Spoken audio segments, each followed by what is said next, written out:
This readathon's all about resting and relaxing, not making myself so tired that I'm grumpy.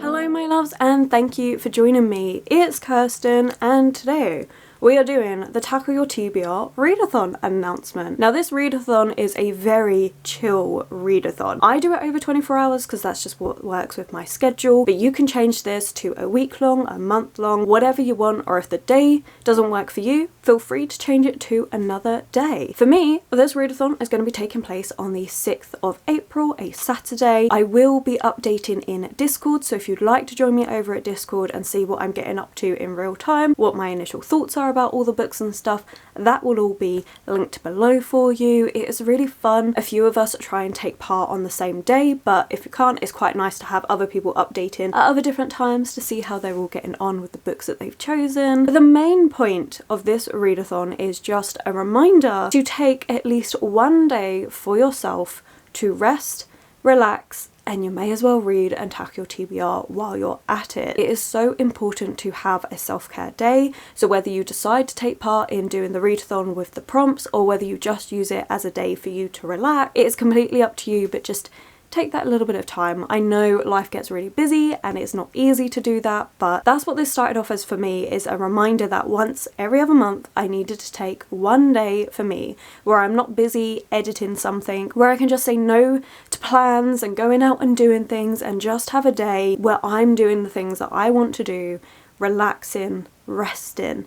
It's important. With all of that out the way, let's get into the 4 prompts. So this readathon has 4 prompts, they don't change. Feel free to use them, not use them, combine them, don't combine them, do whatever you want with them, it's absolutely fine. For the last few times that I've done this readathon actually, I've had books for each prompt and I haven't been able to get to all of them, so it's just the way it works. But we have 4 books for the 4 prompts, so let's get straight into it. So the first one is very simple. Read a book off your TBR. Any book. Also, any format counts. It doesn't matter whether you're listening to it, whether it's an ebook, physical book, whatever.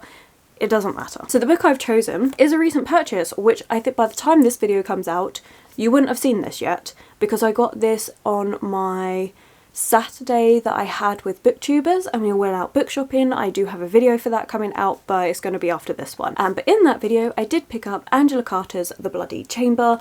This is a book that I have been eyeing up for a couple of years now. I just never got around to getting it. This is Angela Carter's version of different fairy tales that she has changed. So we have Red Riding Hood, Bluebeard, Puss in Boots, Beauty and the Beast. We've also got vampires and werewolves and all sorts in here. I've been wanting to try this for a little while, so why not? I thought I'd give this one a try. So I saw this one in the bookshop and I was like, actually this is going to work perfectly, and then I've decided to do it for this readathon. I like short stories for a readathon. They're really nice to dip in and out of. They're good to break up anything bigger that I'm reading, and I do love folklore and fairy tale inspired stories. So in this one, how many do we have? Oh, I got it stamped by the bookshop. We got this in Libra. That was a terrible pronunciation. Moving on. So in this one we have 10 short stories and it's under 200 pages long. We are looking at 149 pages long, so I think this is really doable, and even if I don't finish the whole collection, I would like to at least read like half would be really good. So yeah, that's what I would like to do. Also, this does take place over 24 hours for me, but I sleep because I can't go without my sleep, and as I said, this readathon's all about resting and relaxing, not making myself so tired that I'm grumpy. Anyway, that's that one. The next prompt is to continue a series, or if you're not a series reader, just to continue a book you've started, which you can do in the day. So say you come into this day and you start reading a book off your TBR and then you continue reading that book, well, that's fulfilled the second prompt. See, what I've tried doing these as flexible as possible. But for me, this one I'm going with Tokyo Ghoul Volume 14. I finally have it. I finally have Volume 14. Again, you're seeing part of the book haul before. Anyway, it doesn't matter. Yeah, I finally have this. So I read volume 13 for a readathon, I think a few months ago now, and thought that that was the last volume in the series. It wasn't. This is the volume. It then took me a little while to find this volume. So yeah, so I'll finally be finishing out this series. It's the reason why I have this prompt on here is because I'm notoriously terrible at finishing series. So to keep me accountable for that, that's what this is. So this is a manga that is all about this main character who has one foot in the human world, one foot in the ghoul world. Now ghouls are a bit like zombies. They look like humans, but they need human flesh to survive. They also have slightly different powers, I'm gonna call them. I like this series. It's entertaining, it's fun. Is it the best thing out there? No, but I like it. So I'm really looking forward to just actually finishing this series, and then my partner's thinking about reading it, seeing as I have the whole series. I'm looking forward to actually finishing this one, especially because the 13th one ended in the middle of a battle, and I'm like, really? So I want to finish up this series, and this one is such an easy one to get read. Manga generally takes me about an hour to read because of the way it's done with just lots of artwork. So I'm looking forward to actually getting this one read. And again, manga is something that I like to read to break up anything else that I'm reading, because sometimes it can get a bit tiring to read from a novel format constantly. So having this to break it up is always a good idea. Then we have a book I've been putting off for ages. For me, again, I have a TBR that is rather large, and a lot of books, well, not loads, we're getting down, but some of these books have been on my TBR for coming up 3 years, so it's really time to get round to reading them. And one of those is How to Kill Your Family by Bella Mackie. I've been putting this book off for ages. I got it when it first came out because I loved the cover.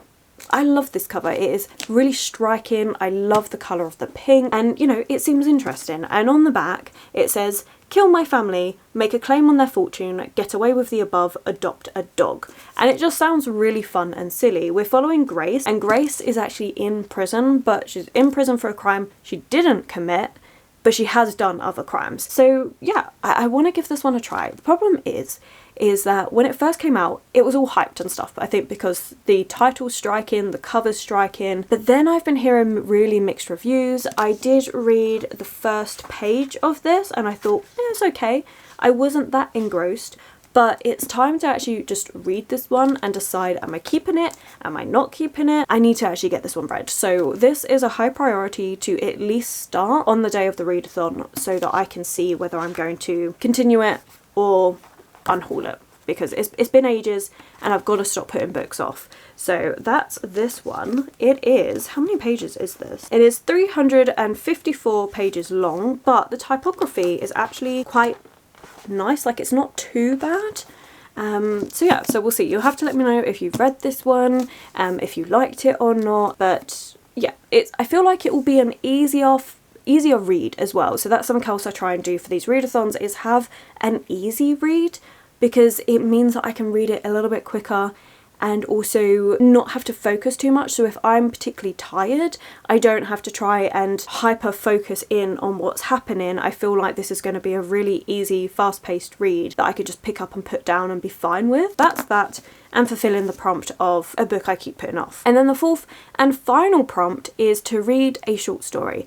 Now, again, this can be whatever you think is short. It used to be read the shortest book on your TBR, but that just didn't really work because most of the shortest books I have are classics and I just didn't want to read those all the time, which is weird because I've actually gone for a classic book. But anyway, this one is another short story collection, and this is 101 pages long, so for me that's quite short. And this is Mary Shelley's Transformation. This has, I think it's 3 short stories in here.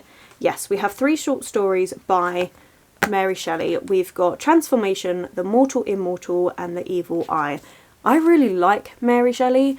Obviously, Mary Shelley is really known for Frankenstein, but she also wrote a lot of other things. I have L'Adore by her, I've also got The Last Man, and I've got this, and so I've been trying to pick up any stories by Mary Shelley that I haven't read and that I haven't heard of, because I think she's very underrated. I've also read another shorter story by her, which was Matilda. She's done a lot of stuff. I really like her writing style, and so I'm really looking forward to reading this one, and I love the cover. I picked this one up when I was in Edinburgh, and I'm excited to give this one a try. So again, another short story collection. I've gone for 2 short story collections, which I don't tend to do. I'm just in the mood to read some short stories, and I think 2 short story collections and a manga are going to be a really nice way to break up How to Kill Your Family. So I'm not making How to Kill Your Family a priority in the sense to finish, but I want to at least start it and maybe read the first like 100 odd pages so I can get an idea of how I feel for it, and I can break up the day with all of these. That's my thinking, but as I said, it's been a little while since I've even finished 4 of the books on my TBR. It's been a little while since I even started reading from all of them, to be fair, and sometimes I start this readathon and I'm like, as much as this is what I'm in the mood for now, it might not be what I'm in the mood for when it comes to reading it on the day. Like I say, this is a chill readathon, do what you want with it. I've actually, slight tangent here, been contemplating changing the name of this because I call it the Tackle Your TBR Readathon because that's what it was for me, is to tackle my rather large TBR and, as I said, to also rest and relax. But I have said the rest and relax part of this every single time, and I feel like I should change this to the Rest Relax Readathon. So like rest, relax, read -athon, because that's what this is. I think I need to make that more clear to people, that the whole point of this is to rest, relax, and then may as well read while you're at it. But it's not in the sense that you have to finish a book, you don't have to do all these things. I just want to make sure everyone's looking after themselves and taking a bit of time to relax. So I'm thinking about changing it, about changing the title name. Everything else about it will not change, like the prompts will stay the same. For me, it's always going to be on 24 hours and stuff, but let me know what you think, whether you think that that's a better thing or whether I should just keep it to Tackle Your TBR. I'm also going to put it in Discord to see what they think as well. I mean, obviously, everyone over at Discord tends to watch all of these videos anyway, so you're going to get that 2 places. But please let me know in the comments below what you think. As I said, if you would like to take part on Discord, where we get live updates and stuff, then feel free to do so. It is free, and it will be linked below for you. I will also do a community post after this video has gone up with a graphic that I do. You don't have to use it. To be fair, I even forget to use the graphic, but it's up there because I had a couple people asking for it. So you've got this little graphic if you want it, and this will be up on my Instagram stories. I save it so you can always just screenshot it from there. And yeah, I think that's everything. That is everything. So again, a nice quick video, but these are the reading plans that I have for the 6th of April. Let me know if you feel like taking part, and yeah, even if you don't, just remember to take that day to relax. It's really important. Right, I think all I'm going to do is start repeating myself. I've said everything that needs to be said, so I'm going to leave it there. I hope you're all doing really, really well. Make sure you take some time for yourself, and if you have made it this far, or you just don't know what you want to comment, then why don't we leave a little cup of tea? For some reason, I associate relaxing with a cup of tea. I just do. Do you associate relaxing with a cup of tea? Are you a tea person? That's a question. But right, anyway, thank you so much for watching. Let me know if you feel like taking part or if you've read any of these, and I'm gonna disappear. So thank you again so much for watching. I truly appreciate each and every single one of you that takes the time to watch these videos. It really means so much to me. If you did enjoy this video, then please do consider giving it that thumbs up, subscribing and commenting. Those 3 things really help this channel grow. My social media links and anyone I've mentioned will always be linked down below for you, and I will of course catch you in the very next video.